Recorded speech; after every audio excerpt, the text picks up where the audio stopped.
दिल्ली में होने वाले हैं विधानसभा चुनाव। किस तारीख को होगी वोटिंग? कब आएंगे नतीजे? दिल्ली में अगले महीने विधानसभा चुनाव होने जा रहे हैं।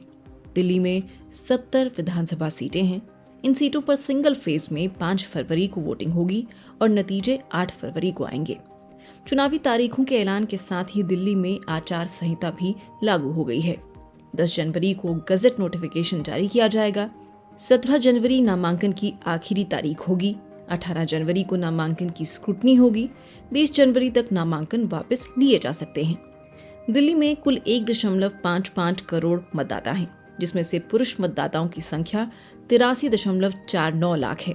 महिला मतदाताओं की संख्या 71.74 लाख है और युवा मतदाताओं की संख्या 25.89 लाख है।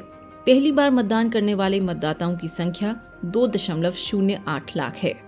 चुनाव आयोग की ओर से प्रेस कॉन्फ्रेंस के दौरान पिछले कुछ दिनों से चुनाव प्रक्रिया, ईवीएम, वोटर लिस्ट, टर्नआउट को लेकर उठ रहे सभी सवालों का ढंग से जवाब दिया गया है। मुख्य चुनाव आयुक्त राजीव कुमार ने शायरी से शुरुआत करते हुए कहा, कर ना सके इकरार तो कोई बात नहीं, मेरी वफा का उनको एतबार तो है। शिकायत भले ही उनकी मजबूरी हो, मगर सुनना, सहना और सुलझाना हमारी आदत तो है। ईवीएम पर लगे आरोपों पर मुख्य चुनाव आयुक्त ने कहा, ईवीएम में अविश्वसनीयता या किसी तरह की खामी का कोई सबूत नहीं है। ईवीएम में वायरस या बग आने का कोई सवाल नहीं है। ईवीएम में अवैध वोट होने का भी कोई सवाल नहीं है। वोटर लिस्ट में छेड़छाड़ पर मुख्य चुनाव आयुक्त ने कहा, वोटर लिस्ट से कहीं से कोई छेड़छाड़ नहीं होती। मतदाता काटने का मसला चुनाव के समय उठाया जाता है, ये असंभव है। किसी पोलिंग बूथ पर 2% से ज्यादा मतदाता का नाम काटा जाएगा तो अधिकारी जाकर खुद चेक करते हैं।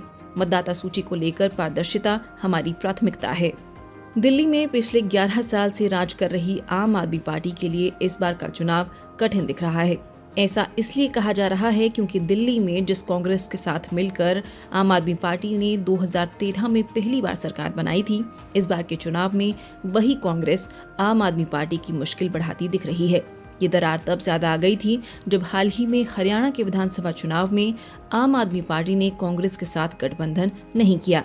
गठबंधन नहीं होने की वजह से दोनों पार्टियों ने अलग अलग चुनाव लड़ा और दोनों को ही हार का सामना करना पड़ा। देश की राजधानी दिल्ली में पिछले 27 साल से सूखा झेल रही बीजेपी इस बार किसी भी हाल में चुनाव को जीतना चाहती है। दिल्ली में बीजेपी की सरकार 1993 में बनी थी। उस समय बीजेपी ने मदन लाल खुराना को मुख्यमंत्री बनाया था। हालांकि बीजेपी को 49 सीटों पर बड़ी जीत मिलने के बाद भी 5 साल के कार्यकाल में 3 मुख्यमंत्री बदलने पड़े थे। बीजेपी ने मदन लाल खुराना के बाद साहिब सिंह वर्मा और फिर अंत में सुषमा स्वराज को सीएम बनाया था। इसके बाद से दिल्ली में बीजेपी की सरकार नहीं बनी।